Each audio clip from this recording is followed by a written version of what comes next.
Em 13 de abril de 1949, nasce Maria de Jesus Carneiro, uma menina de olhos claros, bem simpática, que era criada pela mãe, mas aos 9 anos de idade ela perdeu a sua mãe e foi morar com as tias. Na adolescência, conheceu o seu grande amor e com o tempo, quando se casou, mesmo a família não aceitando, ela se afastou e teve seus 3 filhos. O primeiro foi Valdilene e o segundo foi Neudson, e na junção dos 2 nomes nasceu o Valdson, o filho caçula. E eu, logo quando criança, tinha habilidades para desenho, mas muito cedo já fazia viagens para diversas cidades. E os principais eventos da cidade de Marabá eu já realizava. E com o tempo eu fui crescendo profissionalmente. Quando eu estava no Rio de Janeiro, em 2000, uma ligação tirou minha paz. Minha mãe havia contraído câncer. E isso fez com que eu voltasse para Marabá. E chegando em Marabá, eu descobri que Milson Carvalho, que era o irmão da Mila, que era da Companhia do Calypso, havia se convertido. Milson me convidou para ir para uma de suas células. Ao chegar lá, eu comecei a desafiar, falar para ele sobre as minhas crenças e aquilo que eu acreditava. E com o tempo, o que é que aconteceu?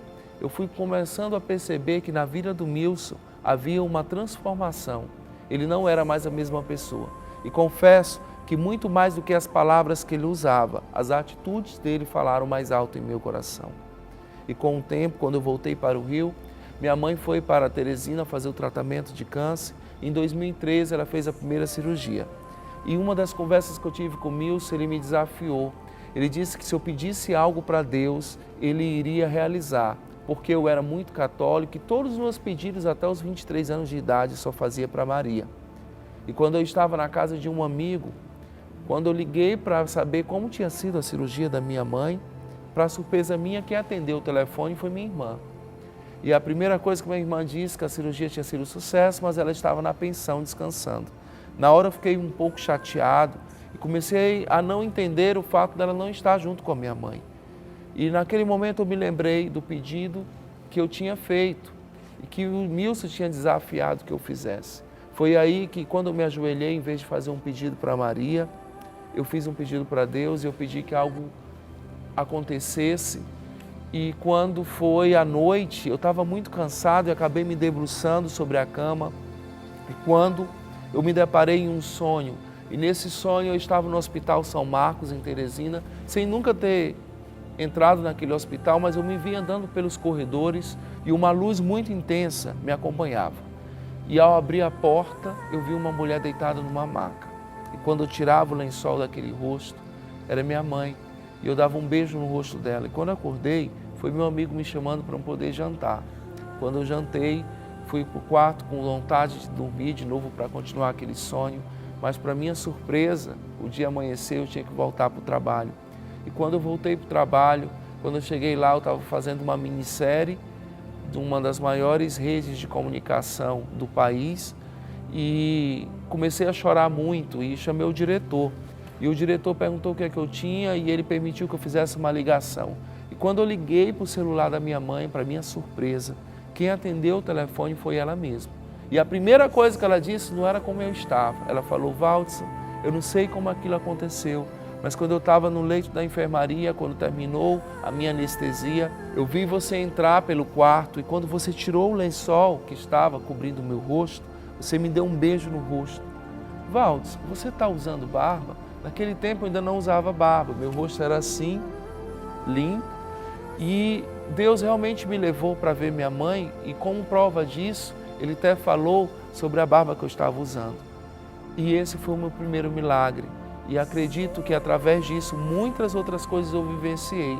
Não foi um tempo fácil, foi um tempo difícil. Até mesmo quando minha mãe voltava para a cidade, as pessoas não tinham muito entendimento. E como ela gostava muito de criança, muita gente proibiu as crianças de irem até lá em casa. Ela entrava num comércio e as pessoas saíam de perto porque achavam que a doença pegava. Mas com o tempo eu fui percebendo que minha mãe tinha uma força inesgotável dentro dela. Um desejo imenso de viver. E isso sustentou ela por 10 anos. Quando foi no dia 13 de julho de 2013, Meu coração apertou e ela estava internada no São Marcos, eu subi lá e quando eu cheguei lá, ela me recebeu com um sorriso e eu perguntei, mãe, eu posso orar por você? Ela fez o sinalzinho de positivo, segurei na mão dela e eu disse para ela que durante todo aquele tempo eu tinha dado o meu melhor, larguei todo o meu serviço para cuidar dela.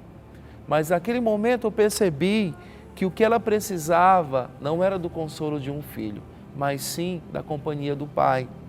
E eu comecei a pedir que Jesus estava presente naquele momento porque nós estávamos orando em nome dele. E eu pedi para que ela segurasse na mão dele. E no dia 13 ela partiu. E ela partiu e hoje eu sinto paz, porque eu sei que durante o tempo que ela teve comigo, ela foi o alicerce que eu necessitava e o exemplo que eu precisava. E algo que me chamou muita atenção, que eu quero compartilhar com você, é que a fé que ela possuía foi algo que manteve ela por muito tempo viva. E isso faz toda a diferença porque o mal da humanidade é a depressão. E talvez você possa ser essa pessoa que vive muitas vezes murmurando ou reclamando da vida. Mas independente do estado que você se encontra, o que chama mais atenção nas pessoas que estão enfermas, como muitas crianças que eu encontro lá no São Marcos, o desejo de viver é algo sobrenatural. Eles amam a vida. E na próxima vez que você sentir tristeza ou algo dentro de você, lembre-se que existem pessoas lutando para sobreviver. E se você é essa pessoa que não encontra resposta e nem sabe como superar algo que está vivendo, eu quero te dizer que Deus é a única fonte que pode trazer para você a cura e a alegria que você precisa.